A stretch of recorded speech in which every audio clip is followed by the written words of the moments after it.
Obboleettiin Saayidoo isheen Jarman jirtu jechuudha ayyuu irratti akkas jechaa jirti. Isheenis maal jechaa jirti seetan hordoftoota koo ayyuun Saayidootti waa guusiste wanta isheen jette bira hin darbu isheedhaaf lubbuudha ayyuu dabarsee kennuu danda'a.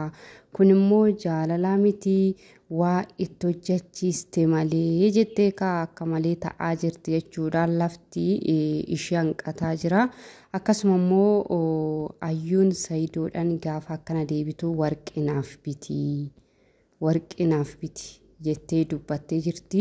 Isheen kun immoo kaasheen Jarman jirtu tuni yoo Saayidoon oguma warqii bitee fi aniif Saayidoon eessattuu wal hin arginu.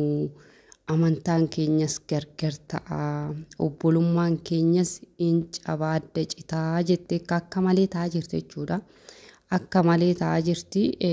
Wannuma akkas taatuuf iyyuu naaf hin galle jechuudha dhugaa dubbachuudha fi kallattii hundaan iyyuu maaliif akkanatti naaf hin barbaachise?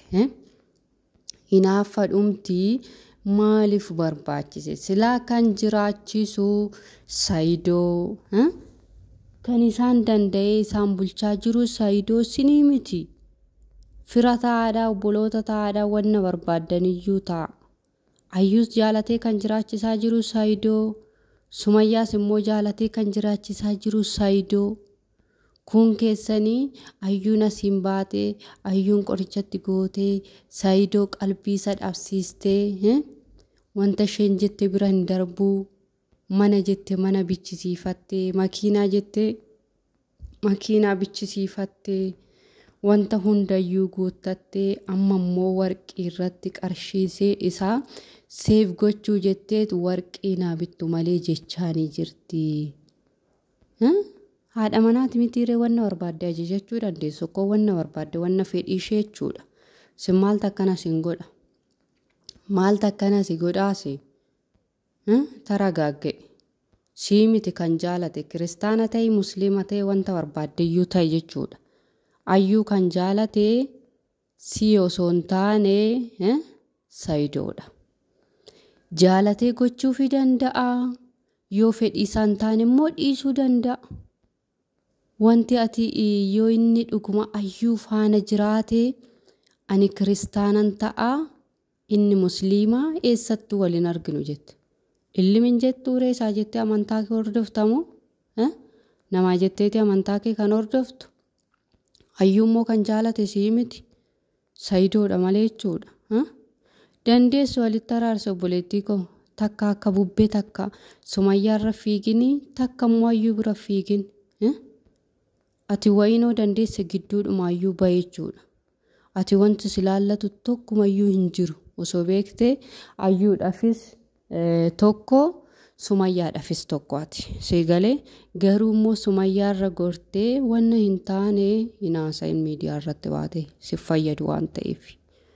Seegalee si fayyadu waan ta'eef wanna hin taane hinaasa'iin miidiyaa irratti. Maaliif ijoolleen kun eega wal jaalatanii ayyuus jaalala kan Saayidoo walitti fidee Sumayyaas immoo jaalala kan lamaan isaanii walitti fidee waggaa kana muluu waliin jiraatanii as ga'anii sinii miti jechuudha. Ayyaanuma jaalalaatu walitti isaaf fide. Kana waan ta'eef warri jalee fiigdanii ayyuun akkanaa Sumayyaan akkanaa Sumayyaan asiin baatee ayyuun asiin buute jettanii olii gadi fiigdanii keessattuu gara Sumayyaa gortanii ayyuu warra ofirraa dhiibaa jirtanii. Ayyuun xuriidhuma keessatti iyyuu sin dabalaa hin jirtu. Xuriidhuma keessatti iyyuu sin dabalaa hin jirtu. Sin dhagaa hin jirtu jechuudha. Kanammoo ani baay'ee tokko ishii danqisiifadha. Ayyuu Saayidoon jaalatti? Eeyyee sirriitti jaalatti. Sumayyaarras kan isaan walii galuu dadhabanii waa xiqqoo irratti malee waan baay'ee irratti miti jechuudha.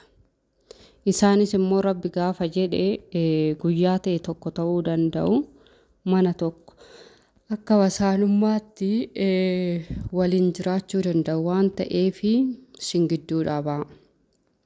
Keessattuu obboleettii Saayidoo waa ta'e dubbachuudhaan dursa wanta dubbattu san irratti beeki dubbadhu. wanta dubbattu irratti beekitii dubbadhu. Atis hin beekamtu. Boru abbaan manaa kee masaanuu sirratti fiduu danda'a. Sii galee gaafsan maal goota?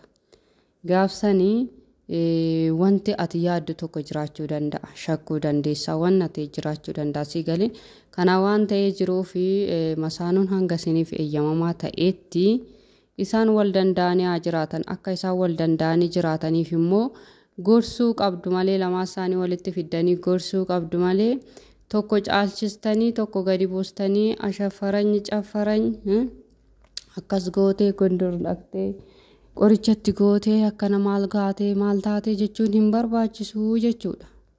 Hin barbaachisu gonkumayyuu.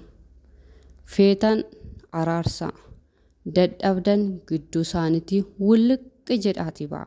Maaliif fayyaddan? Wulliqqi jedhaatii ba'a. Saayidoonis ammaa mucaasaa bira deemee waa'ee isaa baruudhaaf deemaa jira waan ta'eef sin immoo gidduu kana teessanii oduu borcuu dhiisa. Oduu borcuu dhiisati Sumayyaa fi Saayidoos walitti araarsadhaan nagaan ijoollee isaa qabatee haa jiraatu. Ayyuunis immoo akkuma shambaa ajjetetti Adaamaa keessa naannoftee haa jiraattu. Kanaaf jennaani sin inaaffaa ayyuu irratti qabdani malee waa'ee Saayidoo sin qooqetii miti. Inaaffadha.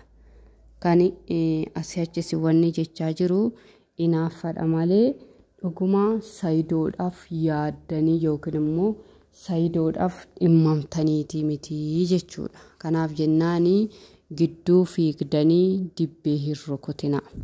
Dibbee rukutuu dhiisatii buna keessan daffifadhaatii fataa jedha. Fataa jedha.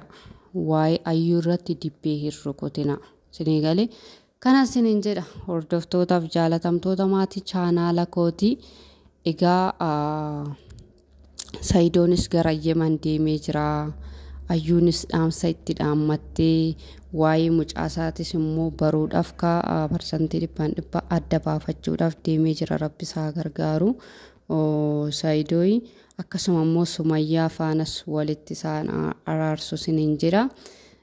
Viidiyoo isaanii hangammoo waa'ee DN mucaa gadi nuu lakkisanitti obsumaan eeggadhaadha. Hanga sanatti hanga isaan deebi'anii dhufanitti viidiyoo kana laayikii sheerii gochuu hin dagatinaa sinin jedha hordoftoota kooyi.